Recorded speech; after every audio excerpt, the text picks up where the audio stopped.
Buenos días de nuevo. Tenemos dos problemas, uno se puede resolver, el otro no. El primero es que yo sé poco de inteligencia artificial, este no se puede resolver, pero Paco me obliga a que esté yo aquí de moderador y por tanto voy a intentar pasar sobre todo la palabra a los que van a intervenir, que son ellos sí pueden aportar. Segundo, otro problema que tampoco creo que la inteligencia artificial pueda resolver y es que vamos tarde. Es decir, que a la 1 teóricamente debiéramos haber acabado. Imagino que podemos tirar 5 minutos más, pero no mucho tiempo más. Por tanto, eso significa que tenemos exactamente 30 minutos, ¿no? 30 minutos. Dicho esto, ya no reitero las presentaciones, se acaban de hacer. Sí, una pequeña introducción que justifica lo que antes decía, que yo entiendo poco de inteligencia artificial. Después de escuchar a Belén entiendo una cosita más, pero me quedan muchas dudas y mucho por aprender.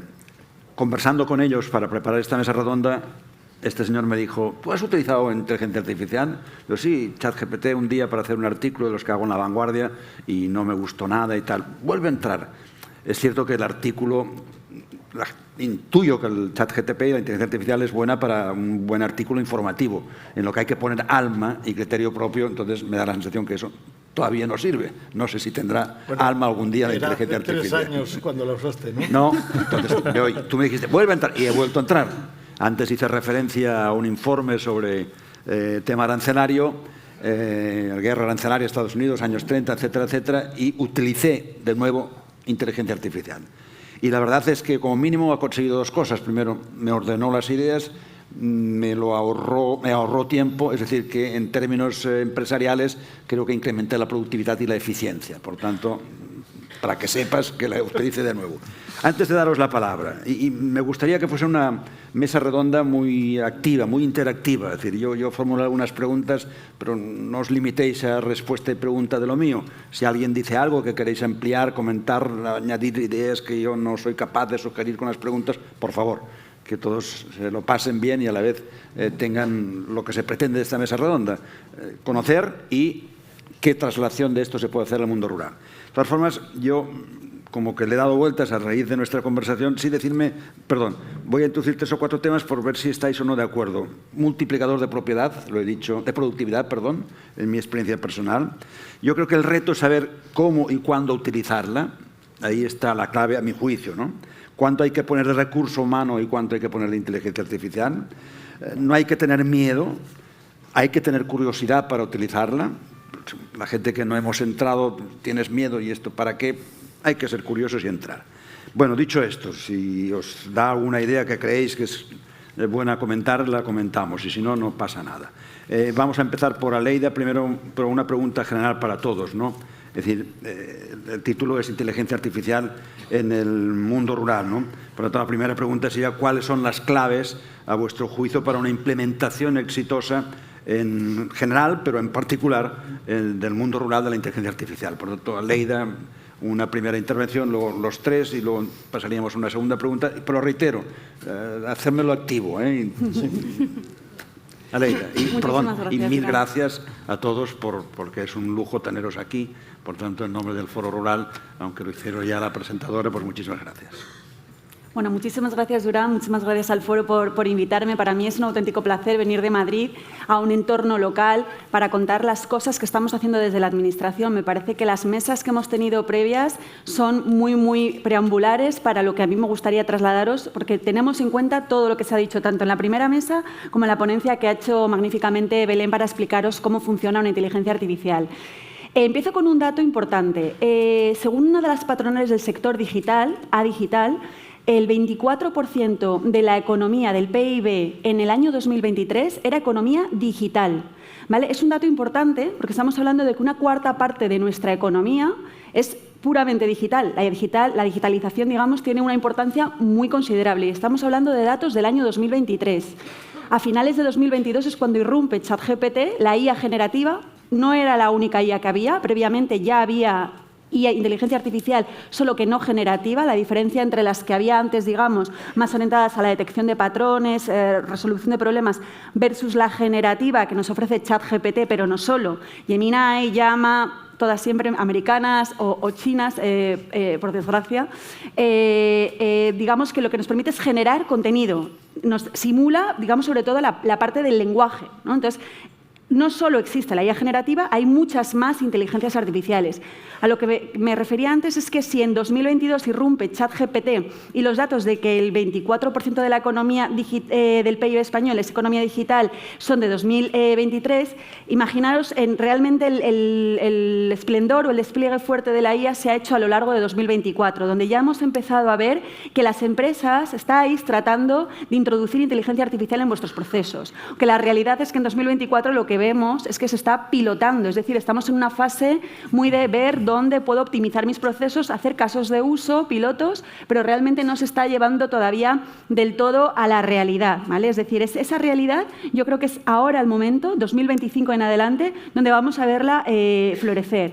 ¿Qué es lo que vemos desde la Administración? Por supuesto, trabajamos como en 3 grandes ejes. Todo lo que se ha hablado de la soberanía tecnológica, en cuyo caso tenemos que ir muy de la mano de Europa. Desde España solos no podemos hacer nada, pero sí que creemos que en España tenemos que fomentar el talento en desarrollo de IA y por eso el presidente del Gobierno anunció que estamos trabajando en una familia de modelos a nivel nacional, se llaman ALIA, que tienen un mayor porcentaje de entrenamiento en castellano versus a las IAs americanas que están fundamentalmente entrenadas en inglés. Estamos desarrollando, está ya publicado, modelos más con mayor enfoque en castellano, no con un objetivo de competir, ¿vale? Pero sí con un objetivo de formarnos en estas grandes tecnologías para tener soberanía tecnológica. Imaginaos que el día de mañana, con todo lo que está sucediendo, hoy es un gran día, como decís, un día en el que va a haber noticias, Estados Unidos nos corta, de alguna manera, el acceso a esa inteligencia artificial. Oye, nosotros tenemos que saber responder, ¿no? Entonces, nos parece importante seguir avanzando en esa soberanía. Nosotros vamos a trabajar conjuntamente con Europa para integrar ALIA en un gran modelo fundacional, modelo de propósito general, que es lo que es ChatGPT, la base de ChatGPT en Europa, es el proyecto Open Europe LLM. Pero la otra pata, que tenemos, las otras 2 patas, y luego ya profundizo en este tema, son adaptar, es decir, desde que tenemos la tecnología hasta que realmente cala en las empresas, hay un gap enorme. Hasta ahora nos están vendiendo la IA es el futuro y lo es. Creo ciertamente que lo es, esto es una revolución. Pero la realidad es que luego introducirlo en nuestro día a día, en nuestras empresas, es lo que es difícil. Y es ahí donde nosotros tenemos que ayudar desde la Administración, tanto en generar ecosistema emprendedor en nuestro país para desarrollar soluciones, digamos, sectoriales que permitan responder a los problemas que tenéis en el día a día en vuestras empresas, en nuestro país y en Europa, porque al final somos muy parecidos, digamos, a ayudaros y acompañaros en el uso de esta inteligencia artificial. Para eso tenemos varios programas que hemos lanzado, como el Kit Consulting, a través de Red.es, que consistía en dar a las pymes, empresas entre 10 y 250 trabajadores, un bono de consultoría para que les ayudaran a determinar dónde podían mejorar sus procesos usando inteligencia artificial. Este programa está complementado con otro que seguramente ya conocéis porque ha tenido más tiempo, es el Key Digital, ¿vale? Que es el que te permite luego utilizar, digamos, contratar una solución de inteligencia artificial aplicado a lo que vosotros lo necesitáis en vuestras propias empresas. La tercera pata en la que estamos trabajando, y yo creo que luego probablemente surja el debate sobre esto, es evidentemente la innovación es esencial y, como he dicho, es una de nuestras primeras palancas y la segunda palanca, pero es importante que no perdamos los valores humanos, ¿vale? El caso concreto de los sesgos, os pongo algún ejemplo, ha hecho que, concretamente en uno de los estados norteamericanos, a la hora de detectar quién podía ser, digamos, el delincuente de un determinado hecho delictivo, pues directamente una inteligencia artificial, en base a los datos que tenía de entrenamiento de sentencias previas, pues dirimió que la persona que era más probable que hubiera cometido el delito era la persona de raza negra. ¿Vale? Es decir, esta inteligencia artificial aprende de la cultura que ha habido previamente. Entonces, estos sesgos los tenemos que controlar y ahí, en esa pata, es donde tenemos que estar, por supuesto, desde Europa, sin en ningún momento tocar todo lo que es la perspectiva de innovación. Pedro, gracias. ¿Te acuerdas de la pregunta? Sí, casi ya. Bueno, yo querría poner un poco, porque estamos hablando aquí a un nivel que me parece muy bien, muy macro, y yo voy a poner un poco el tema micro. y voy a ir un poco con lo que las empresas nos encontramos en todo este tema en el suelo, en la calle. En primer lugar, encontramos que hay un reto respecto a las personas. Algunos son, yo los llamo los nuevos luditas, que tienen mucho miedo a lo que es la inteligencia artificial. Es decir, piensan que va a ser un desastre, que les va a quitar el trabajo, que va a hacerlos más desgraciados. Esto ya sucedió cuando los ordenadores empezaron a entrar, que parecía que las personas iban a sobrar. Y yo siempre, quien me conoce, lo ilustro con un anuncio que había de IBM de los años 80, que reproducía la conversación de dos personas delante de una excavadora. Uno decía, a mí me parece muy mal porque esta máquina está quitando el trabajo a 16 hombres con palas. Y el otro contestó, y a 200 con cucharillas. Es verdad. Es decir, tenemos una herramienta que es muy potente, pero tenemos que empezar a entrarla bien. Y no solo es la formación, sino que también hay que adoctrinar un poco o hay que enseñar un poquito cuál es el futuro a esas personas que tienen ahora tanto miedo. Luego nos encontramos que en el sector agrario, por ejemplo, que a veces parece que sea un sector que vaya atrasado, hoy en la cabina de un tractor o en la sala de ordeño de una granja hay más tecnología que en muchas oficinas. Y entonces, pues, el otro día estaba viendo yo, mira, tenemos aquí a G Group, que estaba comercializando ya un robot que funciona con placas solares y que iba plantando cebollas de fuentes y a la vez iba colocando el tubo de riego para que luego esas cebollas se fueran regando. Eso es una realidad ya hoy. Sí que son startups, sí que son empresas que tienen que tener un recorrido, pero en el sector agrario se ha producido una entrada en la tecnología sin mucho ruido, silenciosa, pero que ha sido muy bien recibida por el sector. Ganadería, agricultura, luego veremos otro ejemplo. Y luego me queda el tercer asunto, y aquí, que son las infraestructuras. Todo esto se basa en datos, todo esto se basa en una infraestructura de Internet. Aquí en esta zona, y todos los que me conocen aquí en la zona saben lo que hemos luchado, porque teníamos autopistas o autovías, pero no teníamos autovías de las comunicaciones. Y nosotros tuvimos que luchar en ese sentido para que vinieran aquí y se produjeron cosas rarísimas, como por ejemplo que había planes para que pequeñas poblaciones entrasen en el mundo de la fibra óptica, mientras que poblaciones mucho más grandes no había llegado todavía. Hablamos con el Gobierno de Aragón y aquí nos encontramos con otro poder, que muchas veces el Gobierno nos dijo, no, es que es Telefónica la dueña y señora de todo esto, las decisiones son suyas y nosotros no podemos hacer nada. Esto nos lo dijeron off the record, está claro, pero esa era la situación. Y ya por último, para terminar allí, os voy a poner el ejemplo nuestro como empresa, que además somos agentes digitalizadores, hemos tramitado más de 2.000 expedientes de 2.000 empresas con Kit Digital, ya estamos con Kit Consulting. Yo personalmente lo habría hecho al revés, hubiera empezado con el Kit Consulting y luego, pero en fin, eso ya es una cuestión.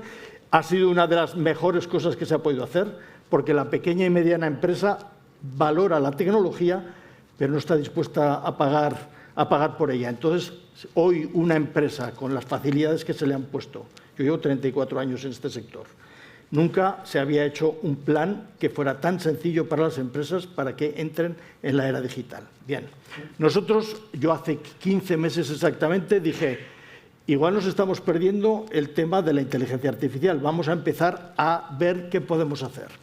Empezamos porque nosotros tenemos mucho soporte a usuario final y creamos un chatbot para que ayudase a nuestros usuarios. Cogimos, lo entrenábamos, le metimos todos los manuales y demás, y lo que conseguimos hace 15 meses fue tener el cuñado artificial. Porque sabía de todo, contestaba todo, y unas veces bien y otras veces no supimos, vaya al menú, la tercera opción, pero ¿qué menú? ¿Qué tercera opción? Y tenía nuestros menús, es decir, aquello nos dejó un poco y dijimos, quizá no es el momento. Ahora tengo que decir que 15 meses después iba un poco a raíz de lo que hemos vuelto a hacer la prueba y ahora vemos que sí, ahora ya es el momento de poder entrar en todo esto. Realmente en las empresas entraba en las empresas que hacemos software, desde luego, dentro de un tiempo, que también lo comentabas, creo que lo comentabas tú, un programa que no tenga IA en algo, lo que sea, ya no se podrá vender. Hay veces que el IA está cogido con alfileres. Y, por otro lado, lo que tenemos es que ha entrado de una manera muy transversal a las empresas. Es decir, que ahora ya los departamentos de marketing, los departamentos de recursos humanos, todos están utilizando la IA. Y eso es muy ventajoso. Laia. Pues, bueno, primero de todo también muchas gracias por invitarme a esta mesa. Yo creo que ya se están comentando temas muy interesantes, ¿no? Yo también me dedico en la empresa nos dedicamos a implementar la inteligencia artificial en pequeñas y medianas empresas. También tenemos algún cliente de gran empresa. Y yo cuando empiezo a introducir este discurso, ¿no? Una de las cosas que siempre digo es que nos hablan mucho de inteligencia artificial, pero lo que cuesta es saber cómo aterrizarlo a mi día a día, a mi casuística, a mi realidad. Entonces, aquí, para empezar, me gusta siempre poner un símil, ¿no? Antes también nos comentaba Belén que esto es una tecnología que viene de muy lejos.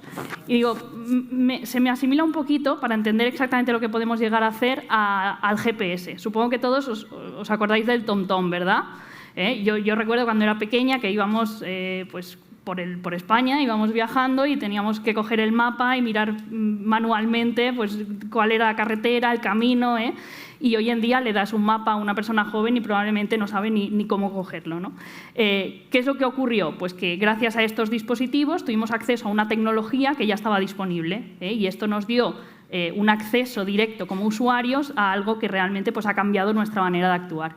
Y para mí el salto a la inteligencia artificial generativa, que ya comentaba un poquito Aleida, pues es exactamente esto. Es decir, ahora tenemos acceso a unas herramientas que nos permiten acceder a una tecnología potentísima a nivel de usuario. Entonces, a colación de lo que también están comentando ahora, realmente cuando nosotros aterrizamos esta tecnología, estos chats, estos asistentes, estos agentes a los departamentos de nuestra empresa, lo más interesante para saber cómo nos puede ayudar realmente es encontrar los casos de uso. Entonces, aquí estamos hablando de casos de uso que podemos aplicar a marketing, a ventas, a recursos humanos, a operaciones, ¿no? Por poneros algunos ejemplos para que también veáis cómo realmente os podría ayudar esta IA generativa en la organización.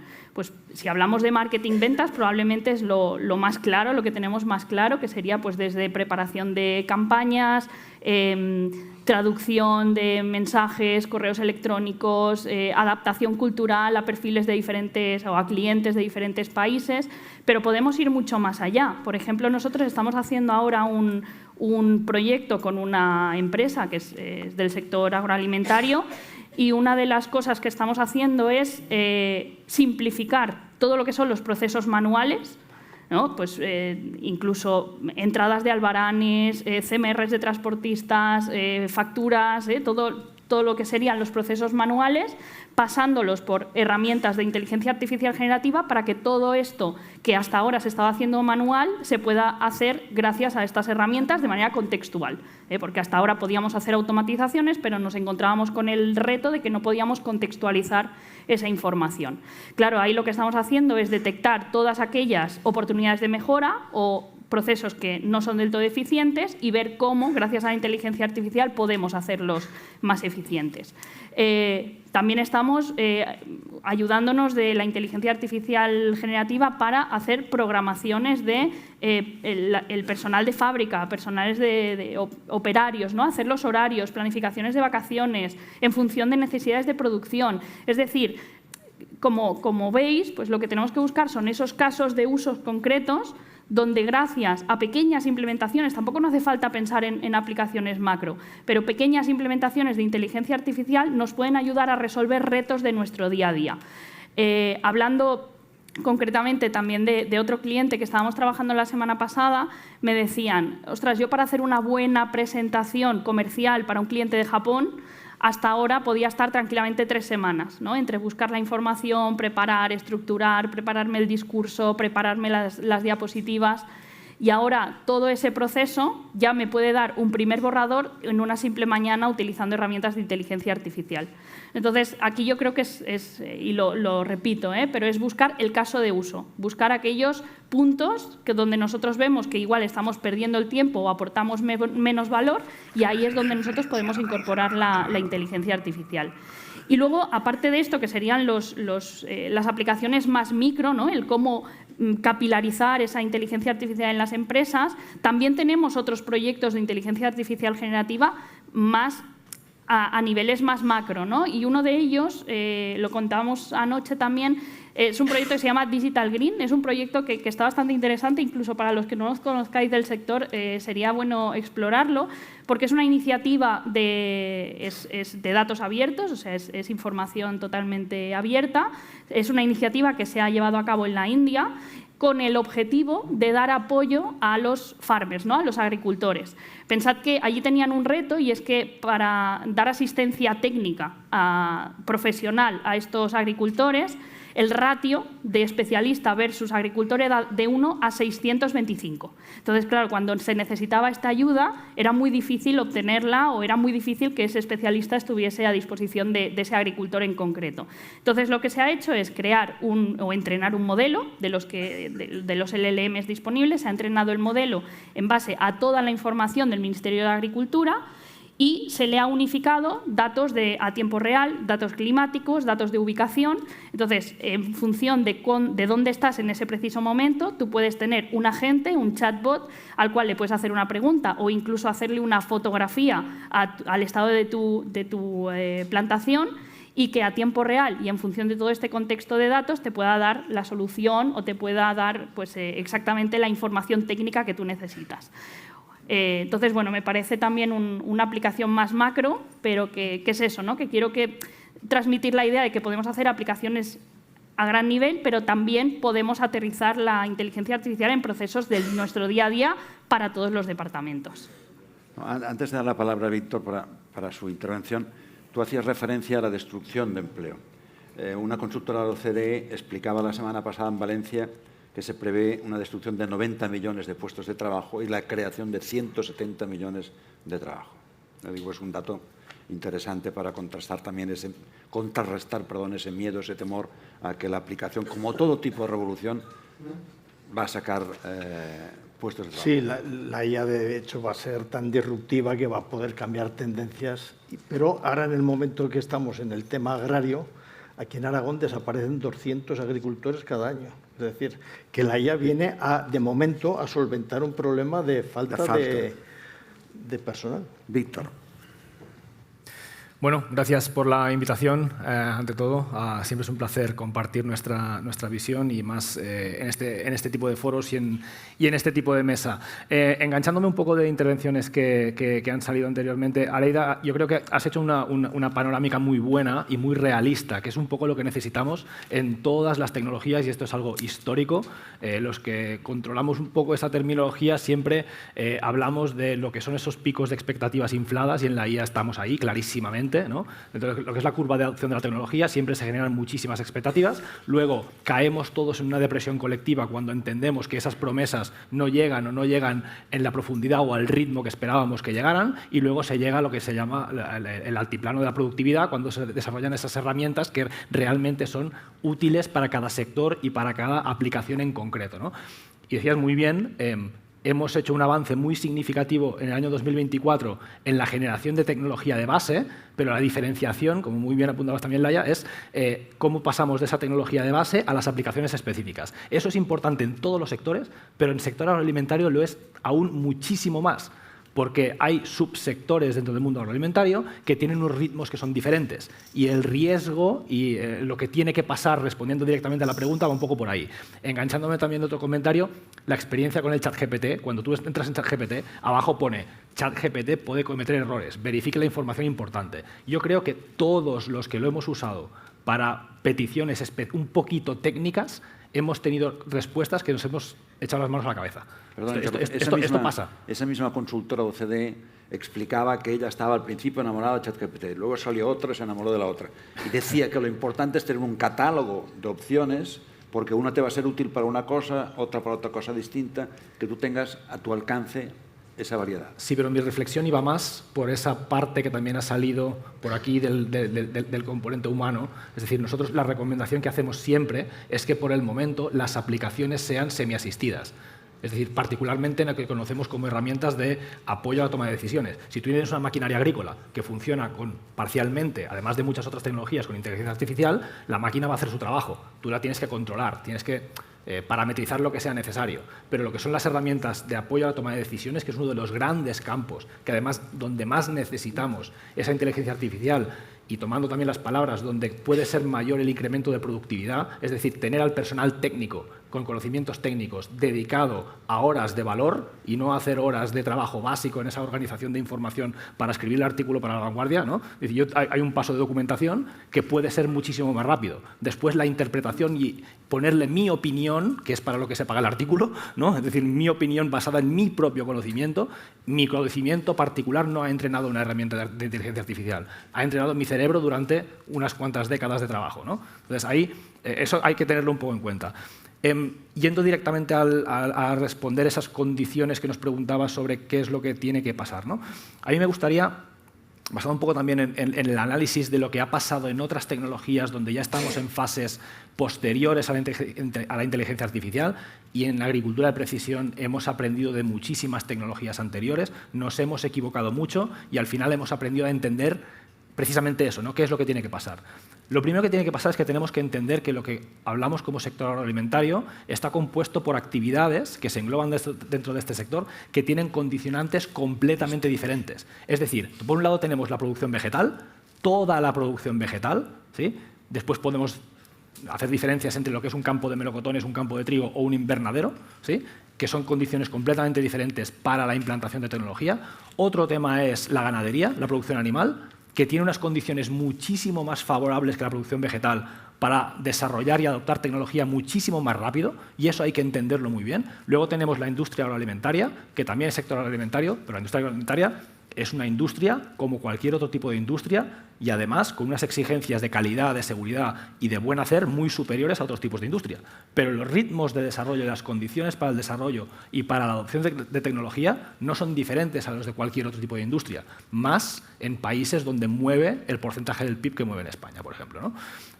Y luego tenemos otro tipo de aplicaciones paralelas, similares, particularmente en el campo forestal, que tienen otros parámetros, pero que también están muy vinculadas a la gestión del territorio, ¿no?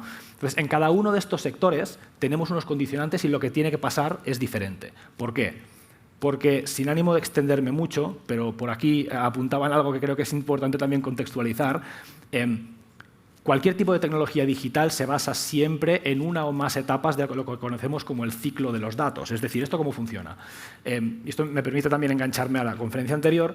Primero tenemos datos, es importante tener datos. Si no tenemos datos, datos que se puedan usar, porque a veces tenemos los datos pero no los podemos usar, y luego en tema de retos y demás podemos entrar en esto. Porque en el mundo agroalimentario este factor es muy importante. Luego, un tema no menor, los datos que tenemos hay que validar que son buenos, que son correctos.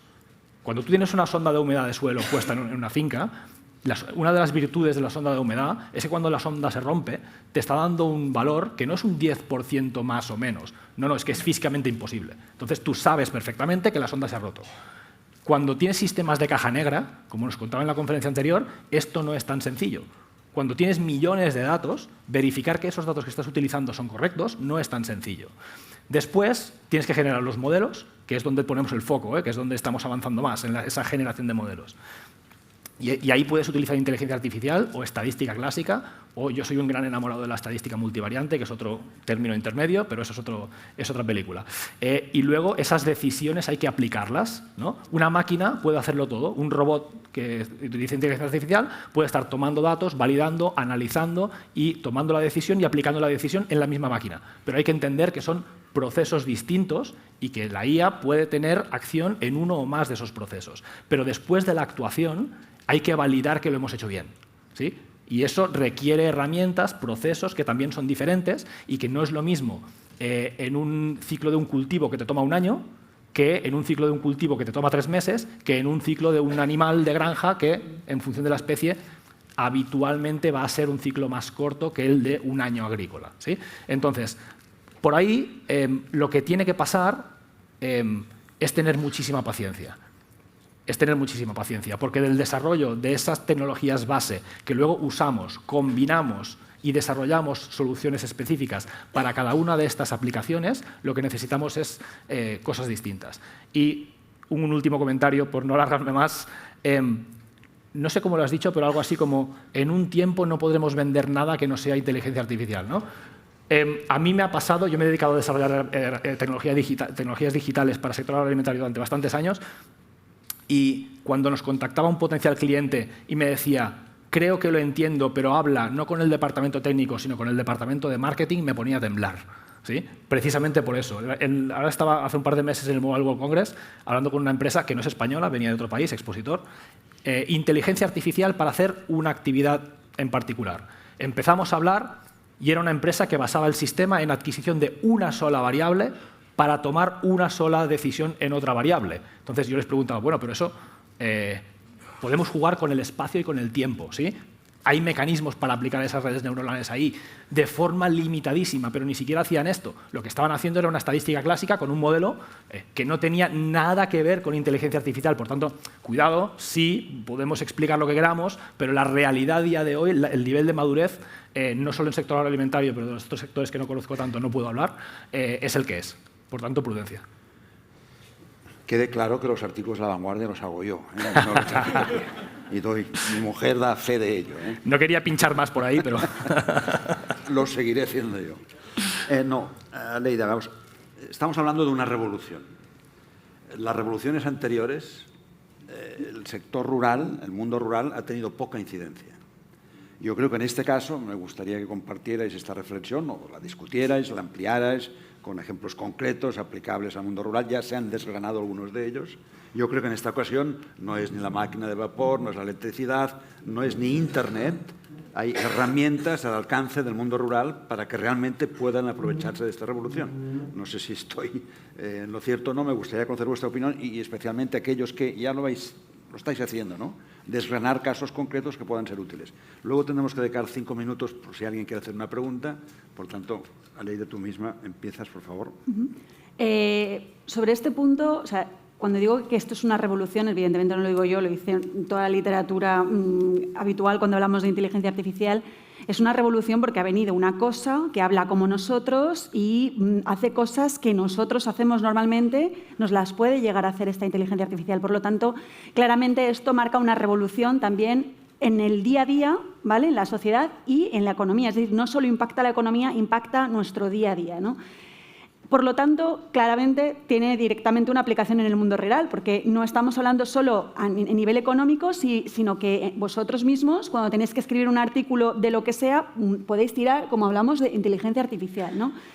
El punto aquí es, que me parece muy importante, es que hay que mantenerse a la altura, ¿vale? Y traslado un poco esta idea en el sentido, no de generar un miedo, desde luego, pero sí que teniendo en cuenta que otros sitios, en otros países, en otros pueblos, en otras comarcas, en otras ciudades, van a implementar la inteligencia artificial. La inteligencia artificial produce mejoras claras en productividad, ¿vale? Os pongo un ejemplo concreto. En el caso de unas ayudas que damos nosotros, la fase de evaluación de las justificaciones de ya cuando se entregan las memorias finales, a un funcionario normalmente le implica trabajar 5 horas aproximadamente por justificación. Con inteligencia artificial, porque la estamos metiendo ya en algunos procesos en realidad, es decir, en producción, hemos conseguido reducirlo a 1 hora y media. Por lo tanto, la productividad está claro que mejora. Mejora empresas en Madrid, en empresas aquí también va a mejorar. Por lo tanto, creo que es importante que se introduzca para optimizar y poder ser competitivos también. Si no lo introducimos, es posible que dejemos de ser competitivos en un mundo global. Pero creo que en paralelo, o sea, además de que creo que es importante que no perdamos este tren, ¿vale? Que no perdamos este tren en los sectores en los que aquí trabajáis, que claramente pues, estamos hablando de un sector fundamentalmente primario, pero también tenéis industria, pero también tenéis servicios. Es necesario meter ya no solamente la parte de sectorización, es decir, en qué momento es el mejor momento para cultivar una determinada tierra o cuánto fertilizante puedo echar, cómo puedo optimizar mi cultivo, cuándo tengo que hacer una cosecha marcha robots que te van identificando en qué estado se encuentran los árboles frutales para ver si es el mejor momento de recogida. Claramente ahí hay muchísimo avance, pero yo me voy a la comoditización precisamente de los procesos más básicos, ¿vale? Los sistemas contables, los sistemas de control de personal, sistemas, es decir, que tiene toda empresa que tenemos que conseguir comoditizar para que podáis introducirlos en vuestras empresas y conseguir esos beneficios. Me voy también a un dato en el sentido de que, por un lado, es importante que no perdamos este tren y que introduzcáis, digamos, estas nuevas tecnologías en vuestros negocios. Por supuesto, hay un hype. Lo que estaba describiendo Víctor es un hype, es decir, ahora mismo se habla de ella, estamos aquí, pero luego esto llegará a un estado de estabilización. Es decir, lo que nos vende Sam Altman no es la realidad de nuestro día a día, ¿no? Pero creo que vengo aquí al mundo teletrabajo. Y vengo aquí al mundo teletrabajo porque precisamente hay grandes líderes que trabajan en Silicon Valley, y vosotros aquí creo que en Aragón tenéis a alguien, que están ubicados y trabajan aquí, trabajan desde España, o sea, trabajan en pueblos, ¿vale?, para grandes empresas americanas. Es decir, creo que gracias a la tecnología, esa posibilidad de deslocalizar el trabajo va a hacer, o debería de apoyar que el mundo rural siguiera creciendo y no se quedara, digamos, no siguiera menguando. Por lo tanto, creo que estos son los dos puntos fundamentales a la hora de tratar de fortalecer el mundo rural utilizando estas tecnologías nuevas. Quiero hacer dos anotaciones, efectivamente. Adelante. El mundo rural, todo lo que sea la asistencia en medicina y demás, la formación, pues la propia IA va a ayudar a que todo esto se siga produciendo. Pero la brecha todavía que tenemos, esto de, fíjate, hay alguien de Silicon Valley, y es verdad, hay uno, siempre hay una excepción que confirma la regla. Exacto, que trabaja allí. Pero mira, aquí vino Julio Luzán, que no sé si lo conocéis, que es el gerente y propietario de Tecmolde, que hacen todos estos escenarios tan grandes para la Sociedad de la Nieve, Juego de Tronos y demás. Pues vino un director que venía a verlos, Ridley Scott concretamente, y le dijeron, ¿dónde está esa empresa? Y le dijeron, está en el sur de Francia. Está en Loporzano, que está aquí a 60 kilómetros dirección de Huesca, pero para orientarlo es... Entonces, nosotros que nos dedicamos a la tecnología durante años, siempre hemos visto cuando hemos ido a proyectos más grandes a nivel nacional, donde hemos ido pasando rondas, pues yo recuerdo alguna ronda donde hemos llegado 3 empresas y estaba, pues yo qué sé, soluciones informáticas madrileñas, software empresarial de Cataluña y los de Binefar. Es decir, no nos llamaban ni por nuestro nombre, era tan exótico que eran los de Binefar. Y entonces, claro, yo cuento siempre una historia de un gerente, una empresa que es cliente nuestra de Barcelona, donde el gerente, Jordi, un tío muy avezado, dijo al propietario, mira, te voy a llevar a un sitio donde nos van a informatizar, donde nos van a poner en órbita. Vale, cogió Jordi el coche de empresa, que además era un buen coche, un Mercedes grande, porque la empresa iba bien. Ya cuando salió de Barcelona, dijo, Jordi, estamos saliendo de Barcelona. Dice, sí, no, que salimos por aquí. Entró ya en pánico cuando salió de Cataluña. Jordi, que estamos saliendo de Cataluña. Dice, sí. Y entonces aparcaron delante donde teníamos nosotros la oficina, que había un solar, ahora ya está construido, y había aparcados los coches del personal y un tractor con todos los aperos de labranza, y él aparcó el Mercedes ahí. Nosotros lo veíamos nos estábamos esperando desde la ventana. Y él salió así y dijo, Jordi, ¿y aquí es donde van a ponernos toda la tecnología punta que necesitamos? Es decir, igual que hay muchos sesgos en esto, en el tema hay una parte que es muy bonita de contar, pero luego la realidad a veces es un poco dura en ese sentido. Totalmente de acuerdo. O sea, aquí somos conscientes del tema. Es decir, cuando te viene una empresa norteamericana muy potente, te da la sensación de que te va a resolver mejor el problema que a lo mejor una empresa local que crees que no tiene toda esa capacidad. Pero la realidad, y es lo que vemos, y yo he llevado informática muchos años en la Administración General del Estado, es que el que me resuelve el problema nunca suele ser la gran consultora o la gran empresa americana. ¿Por qué? Porque ellos al final, digamos, desde la toma de decisiones global de la propia empresa hasta el cliente último que tienen, que a lo mejor es pequeñito, realmente ese cliente tampoco le aporta tanto. Tienen otros grandes clientes a los que les prestan más atención. Pero estoy convencida, y lo estamos viendo con el Key Digital expresamente, Y ahora te explico por qué no estaban, no va uno a lo del otro, ¿vale? Sí, te voy a dar la razón porque en una empresa donde tú también estás, que es Red.es, Sí, sí. se hicieron aquellos proyectos demostradores. Curiosamente, nuestra empresa salió en Aragón en uno de los proyectos demostradores y dije, mira, alguien tiene criterio y alguien se sale de lo normal y de lo estándar de coger, pues siempre... Era como los informáticos de antes, yo cojo IBM y así no tendré problemas. Claro, el problema es que lo que yo veo es que muchas veces tienes más problemas con esas empresas grandes si sobre todo eres un cliente pequeño, porque no tienes capacidad de queja, no tienes capacidad, les da igual, ¿no? Les da igual relativamente. Pero concretamente las empresas pequeñas y sobre todo las locales, es aquí donde creo importante ese mundo rural y lo estamos viviendo con el Ki Digital. Yo tengo muchos amigos que han pedido el Ki Digital. Tengo una amiga en mi pueblo que tiene una lavandería y que le dije, pide el Ki Digital. Y ella tiró de una empresa local, cercana, que le pudiera ayudar, en este caso fue un tema de redes sociales, ¿no? A fomentar, a mejorar su imagen a través de redes sociales, un portal web. Entonces, esto, si vas a las grandes, y lo estamos viendo, muchas veces están tan desbordadas pues que al final no llegan y te dan un mal servicio, mientras que la local se juega su futuro.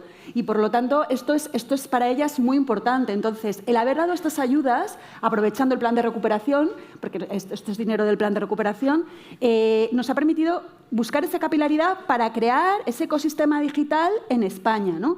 Y aquí es donde vamos a seguir trabajando, porque es lo que vemos que tenemos que mantener, conseguir esa innovación en España, ser innovadores. Tenéis que meter IA, porque ciertamente el llevar la IA te da ya más puntos, ¿no?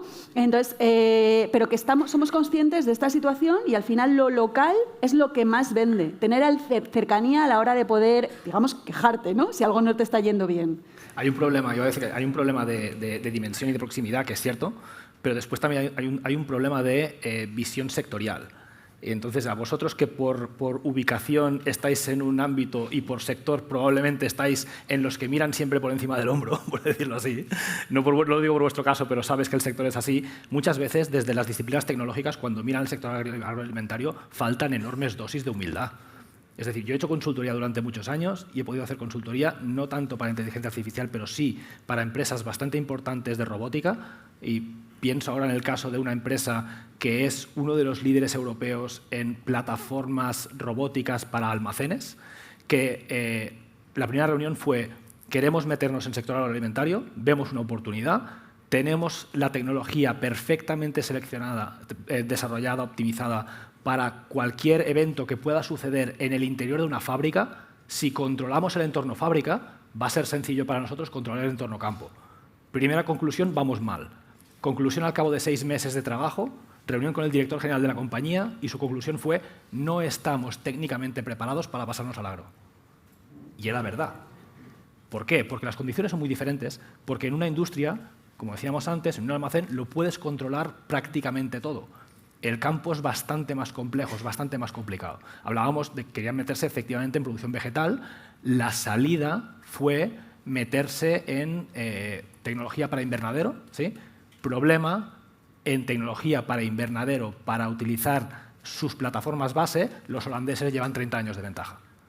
Entonces, el nicho, digamos, ya estaba cubierto. Luego, porque muchas veces nos pasa eso en términos de dimensión y nos pasa eso también en términos de sector. Es decir, el conocimiento vinculado al sector agroalimentario no es menos importante. Yo creo que ahora has apuntado un tema muy interesante y ahora os comentaré un par de cosas que han ido saliendo, pero creo que son relevantes para todo esto que estamos hablando. Es el tema de la cercanía, precisamente, ¿no? Antes os comentaba los casos de uso. Para encontrar y poder detectar esos casos de uso tienes que conocer muy bien el sector y el funcionamiento de las empresas. Yo recuerdo, estuve trabajando unos años en Almería con producción hortofrutícola y recuerdo que cuando aterricé allí, una de las primeras cosas que me dijeron es, Laia, todo lo que sabes, olvídalo, dice, porque aquí dependemos del tiempo. Y yo decía, ostras, ¿cómo puede ser? ¿No? Y luego, al cabo del tiempo, me di cuenta de que esto realmente era así y que no tenía nada que ver todo lo que yo había estudiado y había visto en otras empresas con lo que vi allí en aquella empresa.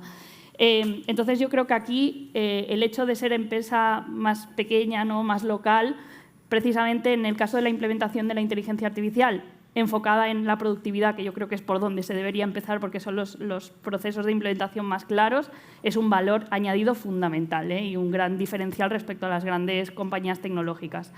Entonces, os comentaba esto, ¿no? Yo creo que aquí se han hablado de dos cosas muy importantes y una de ellas es el cómo empezar, ¿no? El cómo yo puedo aterrizar esta inteligencia artificial en mi empresa.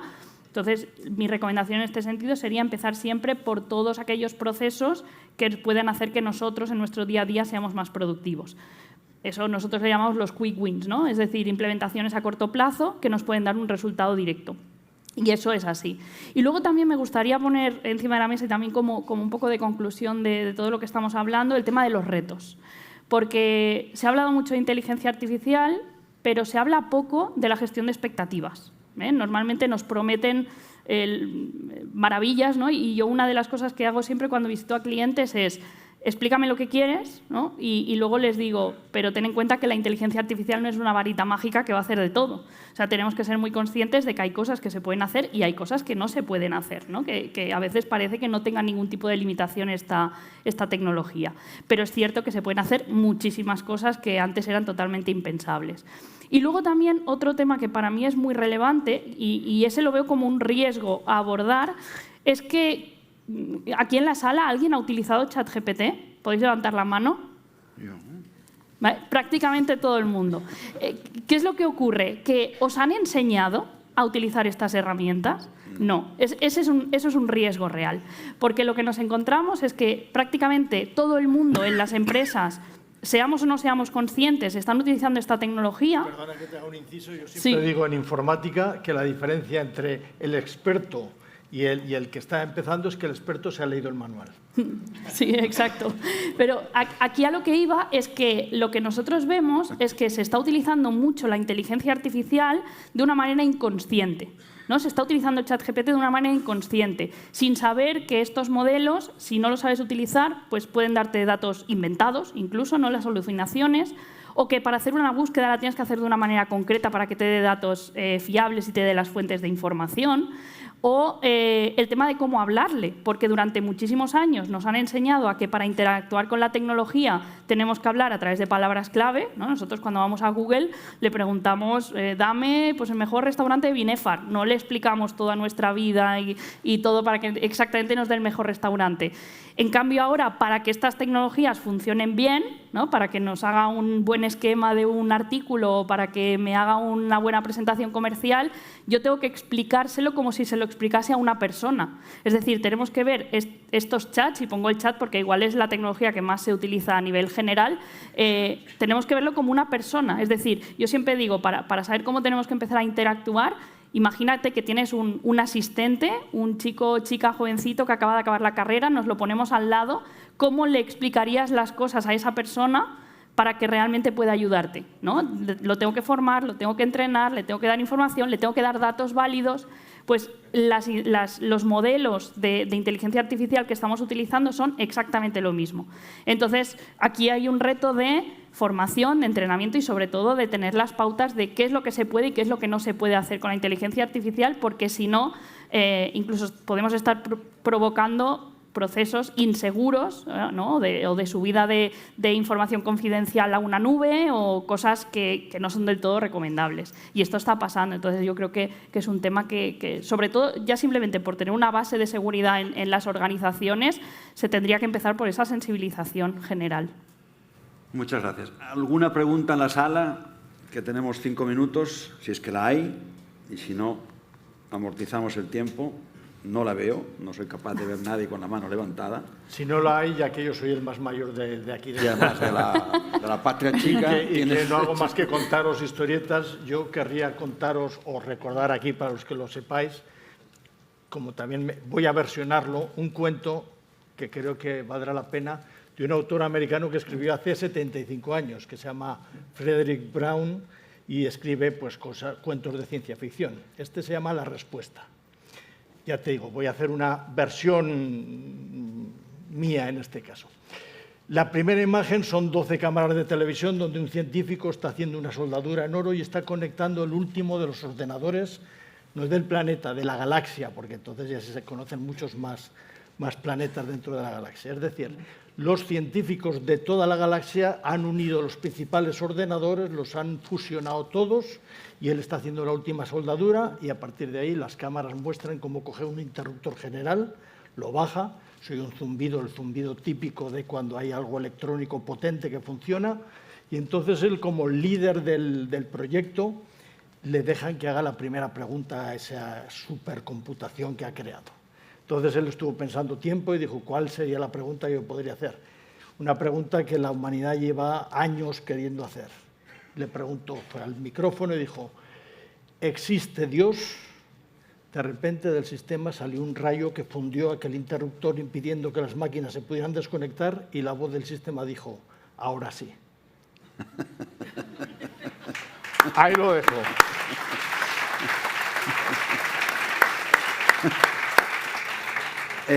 Reitero, en primer lugar, las disculpas. Soy consciente de que no hemos invertido el tiempo que teníamos inicialmente previsto, especialmente a las personas que habéis venido de Madrid o de Barcelona o de Lleida. Tú y yo somos de la casa y, por tanto, no tenemos derecho a quejarnos.